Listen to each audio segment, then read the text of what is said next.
ലെബനനിൽ നിന്ന് പ്രത്യേകിച്ച് തലസ്ഥാനമായ ബെയ്റൂട്ടിന്റെ തെക്കൻ പ്രാന്തപ്രദേശങ്ങളിൽ നിന്ന് പുറത്തുവരുന്നത് അതീവ ആശങ്കാജനകമായ വാർത്തകളാണ്.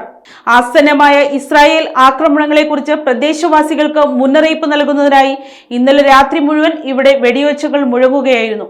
സാധാരണയായി ഇസ്രായേൽ സൈന്യത്തിന്റെ അറബി ഭാഷാ വക്താവ് എക്സ് പ്ലാറ്റ്ഫോമിലൂടെയാണ് ജനങ്ങളോട് അടിയന്തരമായി ഒഴിഞ്ഞു പോകാനുള്ള ഉത്തരവുകൾ നൽകുന്നത്.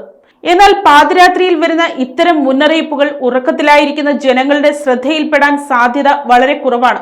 അതിനാൽ ഈ വിവരങ്ങൾ ആദ്യം അറിയുന്നവർ മറ്റുള്ളവരുടെ ജീവനും ഭവനത്തിനും നേരെയുള്ള ഇസ്രായേൽ ഭീഷണി അവരെ അറിയിക്കുന്നതിനായി ആകാശത്തേക്ക് വെടിയുതിർത്ത് മുന്നറിയിപ്പ് നൽകുകയാണ് ചെയ്യുന്നത്. ഇന്നലെ രാത്രിയിലും ബെയ്റൂട്ടിൽ പലതവണ ഈ സാഹചര്യം അരങ്ങേറി. ഇതിനു പുറമെ തെക്കൻ നഗരമായ ടയറിലും വടക്കൻ നഗരമായ ട്രിപ്പോളിയിലും ഇന്നലെ രാത്രി ആക്രമണങ്ങൾ ഉണ്ടായിട്ടുണ്ട്. ഇതിൽ ട്രിപ്പോളിയിലെ ഒരു ഫലസ്തീൻ അഭയാർത്ഥി ക്യാമ്പ് ലക്ഷ്യമാക്കി നടന്നത് ആസൂത്രിതമായ ഒരു കൊലപാതകമാണെന്നാണ് സൂചന. ഈ ആക്രമണത്തിൽ ഒരു ഹമാസ് ഉദ്യോഗസ്ഥൻ കൊല്ലപ്പെട്ടതായി പ്രാദേശിക വൃത്തങ്ങൾ റിപ്പോർട്ട് ചെയ്യുന്നു. News desk, Kottarakkara media.